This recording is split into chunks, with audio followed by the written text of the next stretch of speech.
I lay thinking, the air eerie, as I flipped through crisp arcane old pages, stuck in time, lost for ages.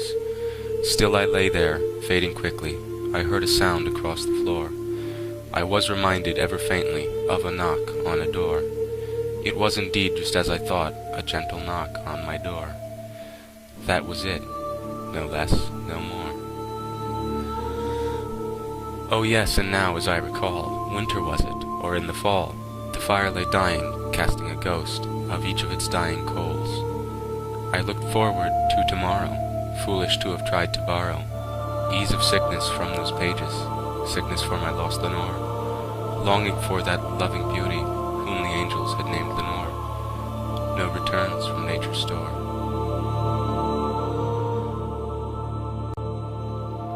And the violet waves uncertain, furiously rolling curtains, filled me with such thrilling terror I have never felt before. Now I stood, my still heart fleeting, for its sake I tried repeating, "Are you the pizza service, who has gotten me so nervous? Would you dare make me nervous? I ordered no pizza service." But it was now 4:30.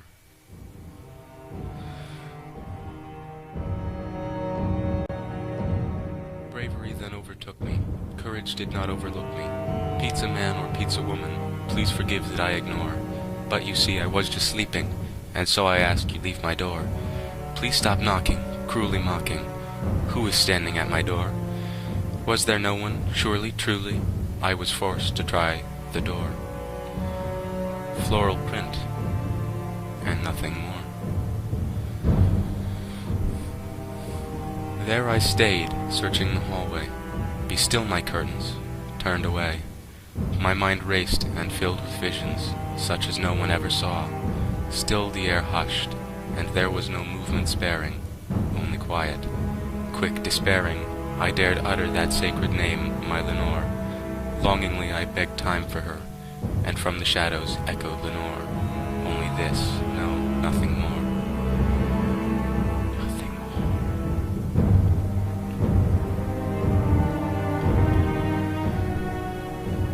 In my room I felt my gut turn, the seed of love within me burned. Once again my soul felt knocking, louder than the first for sure. Maybe, I said, at my window, there's a caller who just won't go. Once again my mind was torn, and filled with self-created lore. Who could it be at this hour? What of this late visitor? It was wind, and nothing more. Up the window pane soon glided, and it with upper silk glided. Then welcomed itself an ancient raven, so misbehaven. He asked not permission, bore, nor he any invitation for. The perch it claimed so resolutely sat above my bedroom door. On a picture of my mother hung above my bedroom door.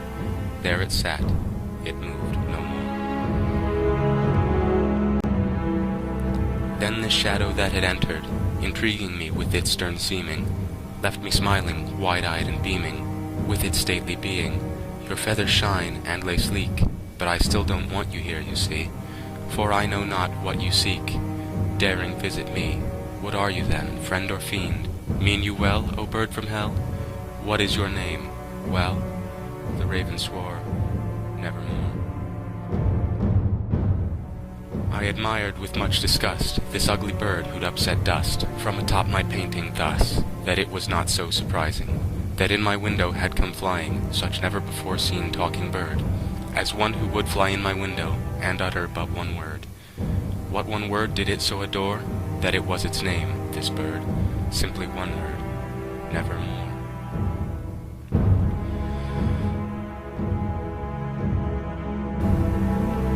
The raven spoke no phrase other, as he sat atop my mother, just the one word he did speak, as if his soul was meant to leak. Out from him, just with that one word, no longer spoke or moved the bird. Timidly I tried to speak, "You're not the first, unmoving beak. They all left, and so will you, beast who does chill my soul right through. Dashed hopes and dreams, nevermore." Scared was I by second speaking, of the raven who was peeking.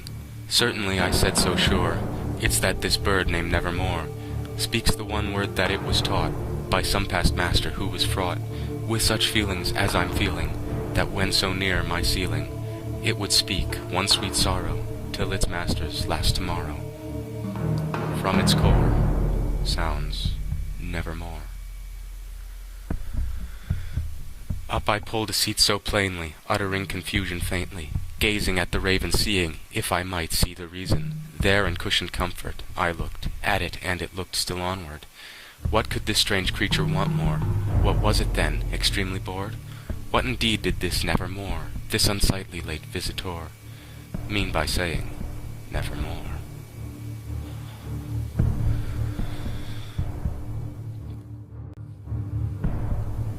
I sat there a while lending thought to wondering this question, speaking not aloud to the bird, uttering a lack of words, pondering this trivial question, spawned some others for digestion.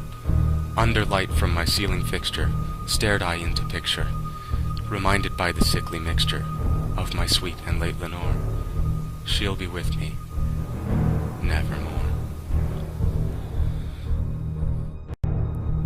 Then the air it seemed was thicker, and my heart grew duly quicker. Could it be that in my presence were angels effervescent? Why, I screamed, has Satan sent you? Tell me of archangels, meant you? Or are you here to kindly inform me of relief I implore? You must certainly wish tell me of relief from lost Lenore. The raven croaked, nevermore.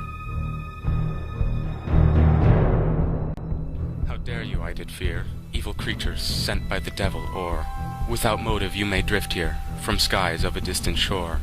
Empty-hearted, not so timid, come you here to land right over, painting of my mother, for you are some unholy rover, sent to speak your master's biting, short-stated lore. Abide me.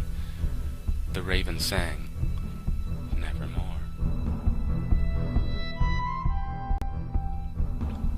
How dare you again, I demand, feathered fiend, tell me, be you damned, to speak but one word solemn, sent by a master and forgotten, carrying sinful, tortuous words that strike my heart, evil bird?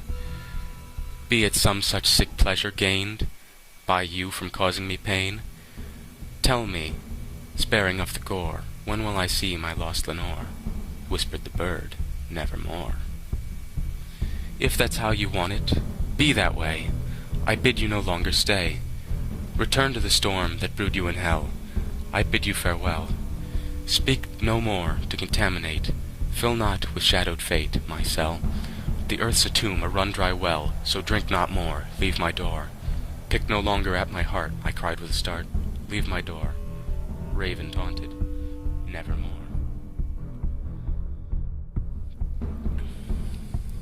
Bitter, lonesome is forbidden. From its sight I'm never hidden. For that dreaded day it joined me. It has stayed ever since then. When the light passes over his dark form, his shadow meets mine, and there, as sure as night is to follow day, our souls entwine. Ever imprisoned, my lonely soul, cold, stagnant, on the floor, and it shall rise nevermore.